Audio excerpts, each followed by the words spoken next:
To keep up to date with everything at Knights at the Game Table, all you have to do is click subscribe and then hit that tiny little notification button next to it, so every time we upload a new video, YouTube will be sure to let you know. Hi, my name is Rocky, and I'll be opening and building from a Dimir pre-release kit.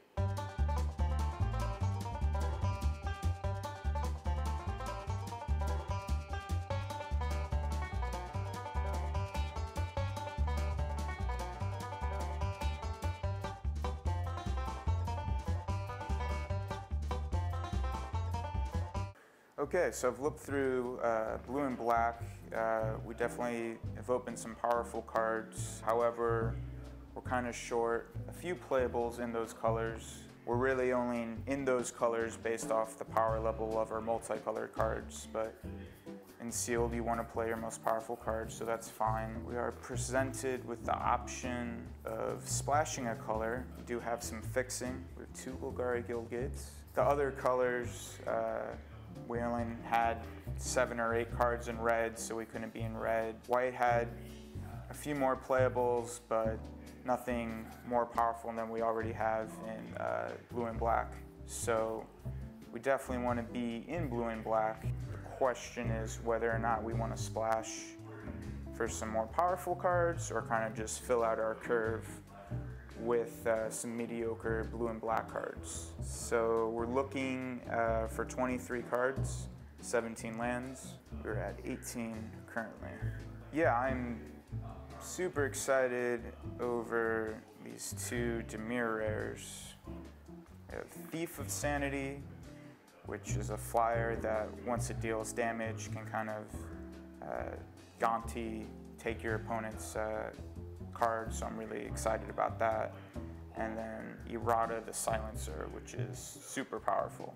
We're just looking for some filler. The only other option I believe is the splash, something in green. In sealed and limited in general, you want to try to get around 14 to 16 creatures, and then the rest. You want 23 playables, probably 17 lands, and then of the 23 playables, 14, 16 creatures, and the rest instant sorceries, things that removal spells are very important. I do not have very many removal spells, unfortunately. Things that impact the board. So we are going to fill out our curve. So your mana curve, 2 drops, 3 drops, 4 drops, continue on. You want a good balance of each. You want to have some plays early on, not too much later on so your hand doesn't get clunky. You want to ideally be able to cast a spell each turn, so you want to make sure you have something with 2 mana, 3 mana, 4 mana, etc. But sometimes in sealed, you get what you get. It kind of depends on the deck. I would say generally I don't want to have too many. I don't want to have more than like 3 or 4 cards that cost 5 or more mana, and I want to make sure I have ideally 2 early drops. It's okay to have 3 drops and a plenty. We're at 23 this configuration. Getting a bad sealed deck definitely is not ideal. What you want to do is obviously still play your most powerful cards.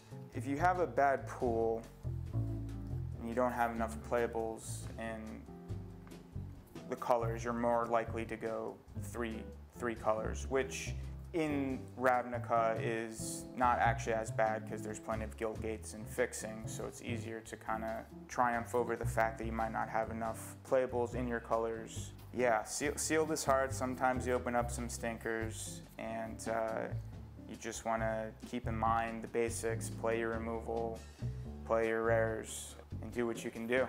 Okay, so we have our 23 here. It's okay.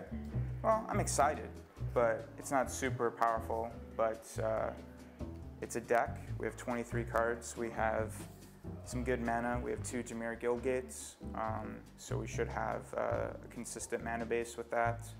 The highlights of our deck are going to be these 2 Dimir rares, Thief of Sanity, and Errata the Silencer, so I'm looking to get some card advantage off of that.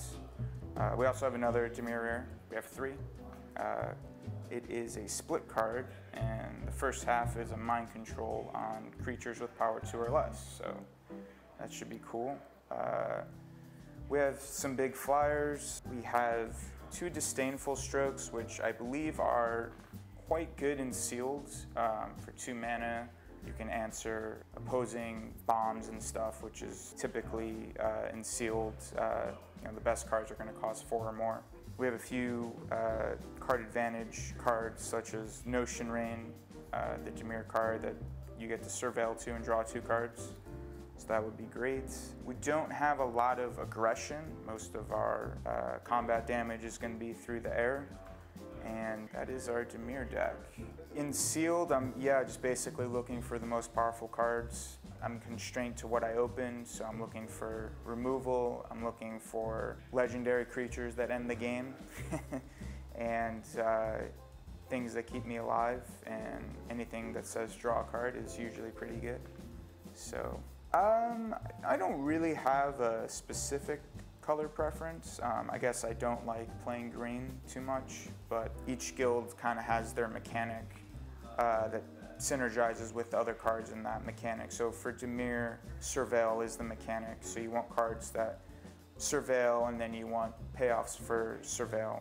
In sealed, where we're not really able to, as opposed to draft, where we can draft a more synergistic deck, we kind of just have to play the powerful cards. So what the powerful cards are: things that remove other cards, removal spells, and then just creatures that have a good size, power, and toughness for their mana cost, so they're able to block well and attack. And then evasion is very important.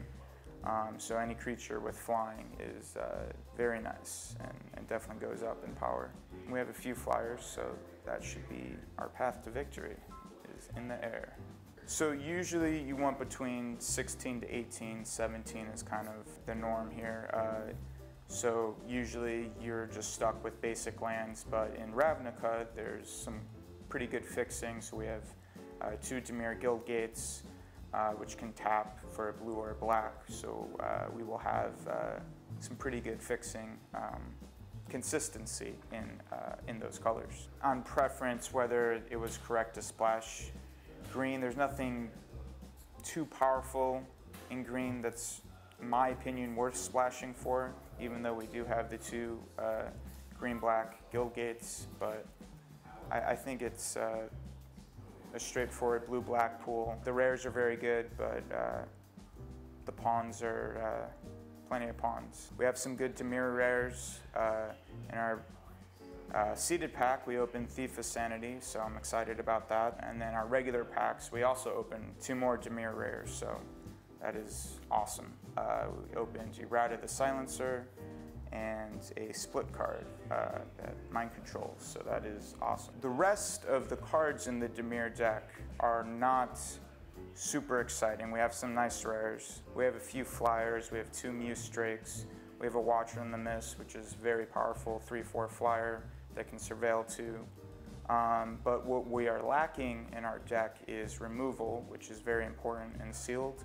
Some of our creatures can potentially remove threats, but we are definitely lacking in removal. But we do have 2 Disdainful Strokes, which I'm looking to capitalize on in countering a powerful creature from our opponent's side. Even though we are in the blue-black Dimir colors, we don't have too many cards with Surveil that we opened. I believe this is the correct build of the blue-black cards. Did open a Niv Mizzet, which is a very powerful card in blue and red. However, we could not splash for it, given that it is triple red. And honestly, even if we opened a few red Guild Gates, I don't think we could sacrifice our deck's consistency for a triple red spell. That's about it. I believe our pool was pretty straightforward. We only opened like 8 red cards, so we weren't going to be in red. Green was kind of mediocre. There was a few good white cards, but there weren't enough. With the help of the seeded pack, we were able to kind of easily go into Dimir, and with the rares that we opened, we definitely want to play our most powerful cards. And then as far as fixing, we have the 2 Dimir Guild Gates, and that should help with consistency. Casting Night Veil Predator, which is 2 blue and 2 black, and that's one of our better threats, not at rare, 3/3 Flying Death Touch Hexproof. And we also have a Dimir Locket for consistency. So our mana base should be consistent, which is a good thing to have. That is our Dimir deck. I'm excited to surveil and create some card advantage with the Dimir cards.